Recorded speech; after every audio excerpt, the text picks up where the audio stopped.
네, 기발한 장 박사의 장 박사 나오셨습니다. 네, 어서 오세요. 네. 오늘은 책 소개를 하나 해드리려고. 아주 멋지게 입고 오셨어요. 외모 경쟁력이 떨어져서 이렇게 이런 걸로라도 어떻게 좀 튀어보려고. 무슨 그런 농담을. 네. 어떤 책입니까? 공산주의자는 어떻게 협상하는가? How Communists Negotiate. 네. 누가 터너 조이 제독이라고요. 6.25 때 정전 휴전협정 당사자였던 미국 측 해군 제독이 남긴 기록인데요. 아, 그래요? 네. 이게 지금 얘기하고 뭐 너무 똑같아서 예. 보면서 막 열불도 나고 웃음도 짓고. 네. 어떤 내용인지 좀. 이게 공산주의자들이 이제 협상하는 방법에 관한 건데요. 예. 예를 들면 공산주의자들은 자기들이 짜놓은 어떤 그 각본대로 또 여러 가지 그 환영, 이미지를 중시한다. 그러니까 우리 측 대표단의 의자의 앞을 굉장히 잘라서 확 낮춰놓는다든가. 그럼 자기들이 위에서 내려다보는 형상이 되지 않습니까? 아, 그런 짓도 했다는 거예요? 그런 짓을 실제로 했다는 거죠. 예. 그리고 전통적으로 동양에서 보면은 임금이 남면을 하지 않습니까? 예. 네. 그러니까 자기들이 항상 북쪽에 앉아서 남면을 하고 우리 대표단들을 남면이라고 해서 남쪽을 보는 거죠. 그렇죠. 네. 그리고 그거를 사진을 찍어서 누가 그 유리한 위치에서 협상을 하고 있는지 누가 매달리는지를 시각적으로 좀 강조를 한다는 겁니다. 이게 굉장히 유치해 보이지만 이게 반복될 때는 확실히 효과가 있다는 거죠. 그 사례들 또 다른 사례들도 좀. 그다음에 자기들의 기본 목적을 유리한 결론들로 구성된 의제로 찾는다. 그러니까 속임수가 숨어 있는 의제를 설정한다. 예를 들면 미국 사람들은 자 야구 경기를 합시다. 예. 그러면 경기 장소를 어디로 할 거냐? 예. 경기 시작 시간을 어디로 할 거냐? 심판 선정을 어떻게 할 거냐? 예. 이렇게 그 의제를 들고 나오는데 예. 공산주의자들은 경기 장소를 상하이로 하는데 합의를 할 거냐? 경기는 야간에 할 걸로 합의할 거냐? 심판은 중국 관리대로 할 것을 합의하느냐? 이런 식으로 나온다는 거죠. 먼저 자기들이 조건을 내는 셈이네요. 그렇죠. 그러니까 이렇게 되면 자기들이 뭔가 판을 깔아놓고 거기서 시작하겠다. 그렇죠. 네. 이렇게 그럼 되면 상해로 안 한다 그러면은 너희들이 거부한 거 같아요. 그렇게 되는 거죠. 그러니까 상해로 한다에 동의를 하면은 상해의 어느 지점에서 할 것인가가 논의의 대상이 되는 거지. 상해에서 경기를 한다는 사실 자체는 불변이 되는 거죠. 기정사실처럼 되는 거고. 그렇습니다. 그 다음에 이제 또 하나는 거짓 사실들을 끼워놓고 그거를 거래 목적물로 사용하는 거죠. 예를 들면 중립국 감시단, 어느 나라가 이제 전방 후방의 그 정전협정을 감시할 거냐 그랬을 때 유엔군은 스위스, 노르웨이, 스웨덴. 그럼 북한과 그 중국이 내세웠던 나라는 폴란드, 체코슬로바키아 그리고 소련입니다. 소련이 중립국 감시단으로 들어와야 된다. 물론 자기들도 이게 터무니없다는 걸 알고 있고 이게 말이 안 되기 때문에 유엔군이 받아들이지 못하리라는 걸 알고 있었다는 거죠. 그 대신에 그러면 이거는 우리가 양보할 테니까 뭐는 니들이 양보해라. 이렇게 넌 교환 너의 목록으로 쓴다. 그렇습니다. 네. 그 다음에 뭐 예를 들면은 이제 진실을 왜곡하는 건데요.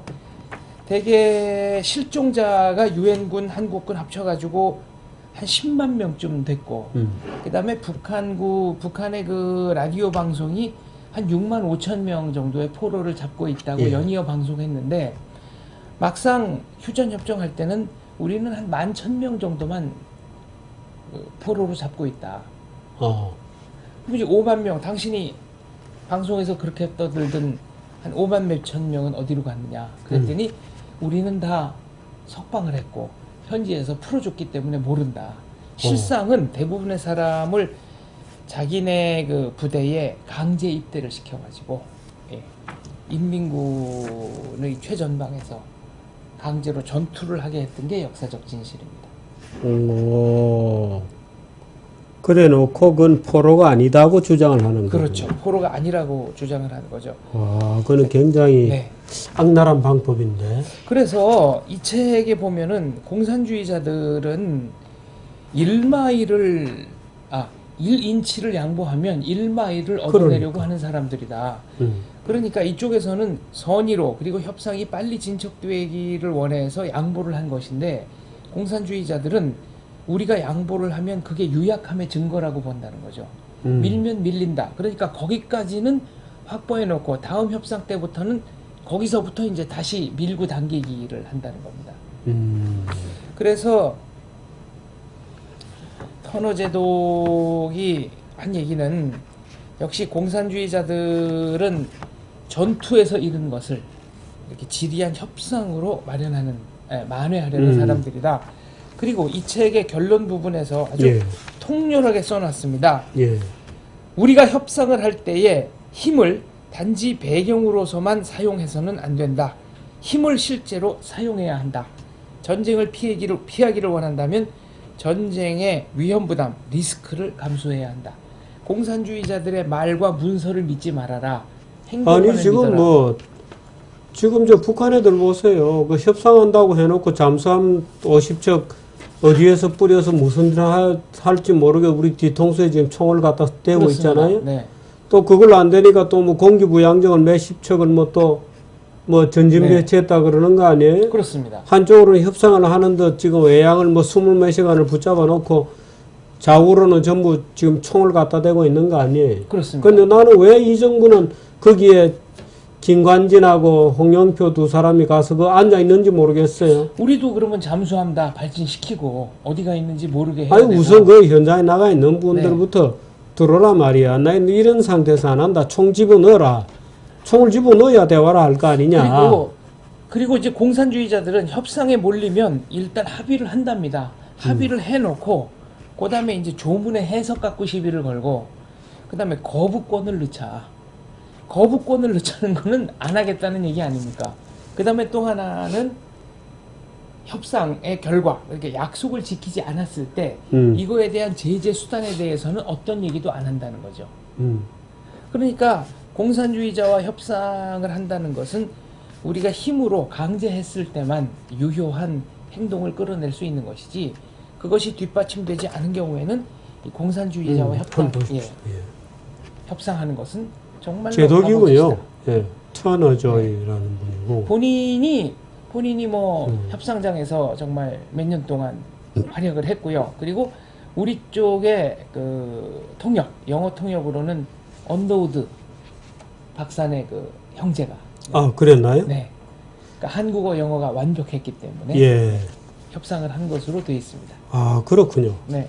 실제로 53년 7월 27일 정전협정이 서명되기까지의 협상 과정을 정리한 책이군요. 협상의 기법, 공산주의자가 들고 나왔던 기상천외한 기법들을 정리를 한 겁니다. 근데 이번에는 몇 가지 좀 이 책에 나온 것과 다른 대목들이 있는데요. 예. 첫째는 대한민국 정부가 확성기 방송 요거를 중단할 의사가 전혀 없는 거죠. 그럼요. 예. 네. 그러니까 북한으로서는 김정은의 이미지 자체가 거짓 정보, 이른바 환영에 근거해서 쌓아 올린 거 아니겠습니까? 근데 이 환영이 지금 깨지게 생겼으니까 이거를 못 견뎌 하는 거고요. 탈북자들한테 제가 취재를 해보니까 이게 생각보다 좀 심각한 문제가 있다, 북한에는. 그러니까 어떤 문제죠? 그전에는 대한민국의 가요, 정보 이런 것들을 얘기를 해도 어디서 들었어? 그러면 이제 몰래 TV 봤습니다, CD 봤습니다, 이렇게밖에 대답할 수가 없어서 처벌을 할 수 있었는데, 확성기에서 들었다 그러면서 누가 아니 이런 것까지 방송을 하던데요? 그래서 아주 적개심을 불태우는 마음으로 제가 들었습니다. 이렇게 얘기를 해버리면 명목상 처벌을 못하게 된다는 거죠. 근데 문제는 확성기로 그렇게 멀리까지는 안 갈 거 아니에요? 그게 야간에는 한 24km, 주간에는 10km 정도 간다 그러고. 아니 그러니까 오늘 하태경 의원이 제안한 대로 네. 대한민국 주파수를 민간 저 대북 방송하는 민간 단체도 열어줘야 돼요. 과거에 열어주고 네. 저 무슨 몇몇 그 외 독지가들이 열심히 해서 몸으로 때워가면서 북한으로 풍선 날리잖아요. 네. 그것도 다 하게 해야 된다. DJ 때 그 확성기 방송이 중단이 됐었지 예. 않습니까? 그때 마지막 방송을 했던 분이 뭐 어떤 언론과 인터뷰를 했는데 예. 북한에 의해서 언론 통폐합당하는 기분이었다. 그렇죠. 이런 마음은 좀 풀어줘야 된다고 생각하고요.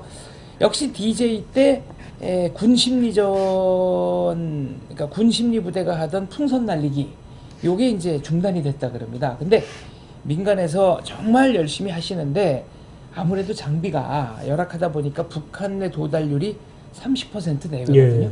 그러니까 군이 하면 접경지대뿐 아니라 북한 전역을 작전 대상으로 삼을 수도 있고 예. 그 내용물도 훨씬 그 심리전 전문가들이 만든 거라서 제대로 할 수 예. 있으니까 북한이 만약에 확성기 이거 정말 중단해야 된다 그러면 우리도 공산주의자가 하듯이 하면 됩니다. 그러면 우리가 확성기는 안 할 테니까 니네는 뭐 줄래? 그래서 이제 협상을 해서 협상을 끝내는 거죠. 그리고 확성기 방송을 즉각 중단한 다음에 LED 방송을 시작하면 됩니다. 예, 협상에서는 확성기만 어떻게 할 거라는 얘기가 있었지 전광판 설치해서 LED 방송하는 거에 대해서는 아무런 얘기가 없었지 않느냐. 그리고 LED 방송하고 그다음에 군 심리전. 아니 그거보다 네. 옛날에 노무현 김대중 때 북한 애들이 써먹던 방법이에요. 네. 북한 애들이 어떻게 대한민국 공무원과 협상 대표들을 길들였느냐 하면 네. 예를 들어서 누가 강경론자가 나오잖아요. 네. 도저히 북한 애들 입장에서 볼 때 호락호락하지 않은 누군가가 나왔다. 네. 그럼 결국에는 그 사람을 씹어서 그 자리에서 보직을 해임시켜요. 그렇습니다. 뭐 인격에 문제가 있다. 예. 그래서 우리도 역으로 하는 겁니다. 네. 예를 들어서 황병서가 보니까 나이가 먹어서 그런지 말을 잘 못 알아듣더라. 네. 가는 귀가 좀 먹은 것 같더라. 네. 가끔 김정은 욕도 하더라. 네. 그래서 우리끼리 있을 때는 여러 가지 얘기들을 북한 정세에 대해서 네. 얘기도 했다. 그렇죠. 비공개로. 뭐 그런 얘기를 언론에 슬슬 흘리는 거예요. 그렇죠. 김정은의 성격이 좀 이상하다는 얘기를 황병서가 직접 했기 때문에 진위 여부를 좀 우리가 파악하고 있다. 네. 북한이 항상 써먹은 거는 두 가지죠. 김정은한테는 임기가 없고 종신직이고 우리 대통령은 5년마다 변하니까 시간은 항상 자기들 편이다 생각했던 것 같은데요. 이번에는 뭐 그래도 나름대로 우리가 선조치 후 보고 이 원칙만큼은 좀 어기지 않고 있는 것 같습니다. 협상을 시키는 국민들의 네. 마음이 강해야 됩니다. 국민들이 그 협상의 지루한 과정을 견뎌낼 수 있어야 돼요. 네. 지도자는 두말할 나위가 없고 YS 대통령 때라고 알려져 있지만 YS 대통령 본인의 계좌가 확인했던 것은 아니고 네. 이런다는 겁니다. 왜 우리 외무부에는 친미주의자밖에 없냐? 네. 그러면 주한 미국 대사가 한국 대통령을 만나잖아요. 네. 그러면 이렇게 얘기한다는 겁니다. 장원재 주미국장은 정말 유능한 공무원이다. 네. 하고 대통령 앞에서 한참 칭찬을 한 다음에 한 가지 문제가 있다면 그 친구가 영어가 좀 잘 안 된다. 이제 그러면 대통령 귀가 얇은 네. 지도자는 네. 그 자식이 미국 애들하고 얘기하면서 영어도 못하면 어떻게 하나 그렇죠. 하고 바꿔버린다는 겁니다. 그거는 아마 YS가 전문가들의 영어 실력을 검증할 능력이 없었기 때문에 빚어진 문제라고 저는 생각합니다. 그래서 네. 만일에 대통령이 귀가 얇고 어리석으면 네. 유능한 부하를 적의 말을 듣고 교체하기도 해요. 근데 그건 국민들도 마찬가지입니다. 국민들도 자기의 협상 대표들이 정말 제대로 협상을 하게 하려면 네. 귀가 두꺼워야 되고 우리의 마음이 강건해야 돼요. 우리의 마음이 계속 왔다 갔다 하고 강건하지 못하면 결국에는 협상 나가서 제대로 못하지요. 아마 김정은이 그런 면에서는 오판을 한 것 같습니다. 그래서 지금 한간에는 아무도 이루지 못했던 국민 통합을 단기간에 이루어준 사람이 두 사람이 있다.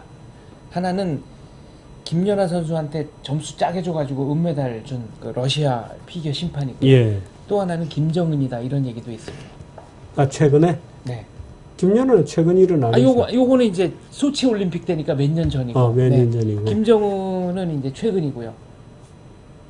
아무튼 뭐 수많은 청년들이 예비역도 불러만 주면 가겠다, 뭐 이런 글들을 SNS에 올리고 있고. 제가 벌써 몇 년 전에 네. 전방에 있는 젊은 애들 다 빼고 네. 우리가 가자. 그때 무슨 사건이 있었어요. 제가 기억이 안 나는데. 네. 그래서 50대 중후반에 우리가 가자. 네. 새벽잠도 안 오고 경비는 더 잘한다. 네. 그래서 우리가 가자 이런 칼럼을 썼던 적이 있습니다. 그리고 탈북자들 주장은 만약에 그 전면전이나 군사적인 충돌이 더 이제 확대가 되면, 그러니까 어떤 분은 TV에 나와서 대한민국은 잃을 게 많고 북한은 잃을 게 없기 때문에 우리 손해 아니냐, 그런 말씀을 하시던데, 제일 잃을 게 많은 사람은 김정은이죠. 김정은이죠. 네. 예, 왜 그 사실은 김정은. 말씀을 안 하시는지 저는 좀 의문이고요. 수많은 탈북자들은 잠수함 그렇게 뭐 걱정할 거 아니다. 북한의 그 기름 비축량이 얼마 안 돼서 실제로 항구만 떠났을 뿐이지 그게 그렇게까지 뭐 원거리로 왔을 것 같진 않다. 그리고 세 번째로는 휴전선이 뚫려서 밀고 내려가라 그러면은 총 들고 귀순할 북한군 병사가 아마 싸우려는 병사보다 더 많을 거다. 이런 얘기들을 하던데요. 탈북자들이. 네. 요거는 탈북자들이 최근에 북한 전역에 직접 전화 통화를 해서 네, 북한의 주민들과 실제로 이런저런 얘기를 나누고 요걸 종합해서 저한테 해준 얘기니까 뭐 그렇게 신빙성이 없는 얘기가 아닙니다. 네. 그렇군요. 근데 네. 어떻든 이번엔 제대로 협상이 좀 되어서 마침 또 우리 참 이 장 박사 기발하세요. 이게 또 이런 책을 또 어디서 또 구해가지고 또 제게 또 네. 구경을 시켜주시네요. 좋은 책 오늘 또 보여주셔서 고맙습니다. 공산주의자는 어떻게 협상하는가라는 제목입니다. 네, 6.25 때와 지금이나 공산주의자의 본질은 똑같을 전혀 변하지 않았다. 네, 네. 똑같을 북한은 협상의 대상이 아니라 힘으로 굴복시켜야 할 대상이다라는 게 이 터너 조이 제독의 마지막 충고입니다. 그렇군요. 네. 여기까지 하겠습니다. 네. 고맙습니다. 네, 광고 하나 듣도록 하시죠. 스파클링 하면 생기 있어지고 맛있어지고 건강해지고 행복해집니다. 당신의 생활에 스파클링이 필요한 순간, 정수 얼음은 물론 다양한 농도의 스파클링을 바로.